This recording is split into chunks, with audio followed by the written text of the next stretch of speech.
شبابا قد أنابا وإلى الله استجابا إن من يرجو الثواب.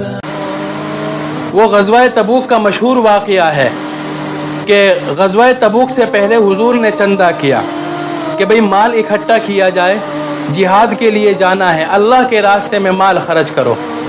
تو صحابہ کرام کچھ نہ کچھ لائے، کسی نے کچھ سونا دیا، کسی نے کچھ دیا، کسی نے اناج دیا، کسی نے جانور دیے، سب نے دیا. حضرت عمر رضی اللہ تعالیٰ عنہ نے اپنی پراپرٹی کا آدھا حصہ دے دیا، آدھا حصہ بیوی بچوں کے لیے چھوڑ دیا اور آدھا حصہ نبی کریم صلی اللہ علیہ وسلم کے قدموں میں لا کر رکھ دیا. حضرت ابو بکر صدیق رضی اللہ تعالیٰ عنہ بھی ایک گٹھڑی باندھ کر لائے، کیونکہ اس میں کیا تھا، گٹھڑی باندھ کر لائے، اس میں کیا تھا، کپڑے تھے، توا تھا، اس طرح کی ساری چیزیں تھیں.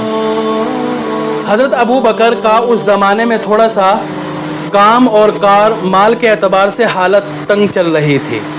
غزوہ تبوک کے موقع پر حضرت ابو بکر صدیق رضی اللہ تعالیٰ عنہ کی حالت تھوڑی تنگ تھی، مال اسباب زیادہ نہیں تھا. اب جب حضور اکرم صلی اللہ علیہ وسلم نے چندے کا اعلان کیا تو سب مال لائے. ابو بکر کے گھر میں مال نہیں تھا. حضرت ابو بکر گھر گئے، دیکھا کہ مال و دولت تو نہیں ہے، سونا چاندی تو نہیں ہے. تو حضرت ابو بکر نے کیا کیا کہ ایک چادر فرش پر بچھائی، توا بھی لے لیا، اس میں توا رکھ لیا، چولہا بھی رکھ لیا اور برتن بھی اس میں رکھ لیے. جو گھر میں پردے لگے ہوئے تھے یا کوئی بھی کپڑا رکھا ہوا تھا وہ بھی اس میں رکھ لیا. حتیٰ کہ یہ کیا کہ جو گھر میں بیوی بچوں نے کپڑے پہن رکھے تھے، ان کو کپڑے جو انہوں نے پہن رکھے تھے اس کے علاوہ جو ان کے پاس کپڑے تھے، جوڑے تھے، سارے کے سارے اس میں رکھ لیے. اب گھر والے بیوی بچے سوچنے لگے کہ انہوں نے تو ہمارے لیے بھی کچھ نہیں چھوڑا، حتیٰ کہ ہمارے کپڑے بھی انہوں نے اس میں رکھ لیے ہیں. تو ابو بکر صدیق رضی اللہ تعالیٰ عنہ اندر کمرے میں گئے، کیا کیا کہ اپنا جوڑا اتار کر اس میں رکھ لیا اور ٹاٹ کا ایک کپڑا، ایک ٹاٹ پہن لی اپنے بدن پر اور بچوں کے سامنے آئے. بچوں کو تو ایک ایک جوڑا دے بھی دیا پہننے کے لیے، لیکن اپنے لیے پہننے کے لیے کوئی جوڑا بھی نہیں رکھا. سارے کے سارے کپڑے اور جوڑے اللہ کے نبی صلی اللہ علیہ وسلم کے لیے اکٹھا کر لیے.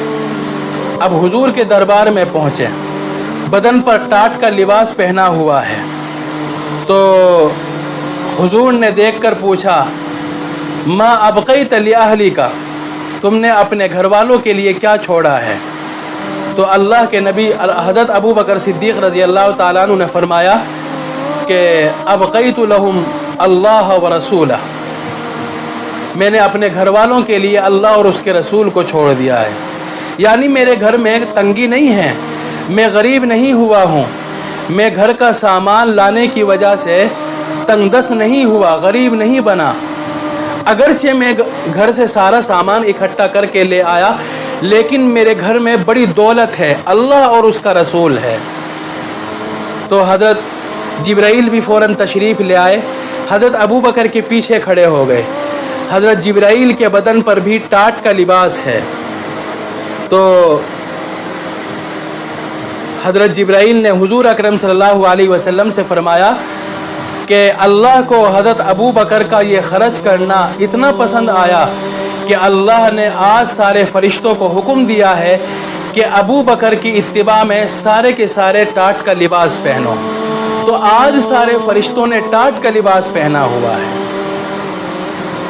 اللہ کے یہاں حضرت ابو بکر کا یہ عمل اتنا پسند آیا.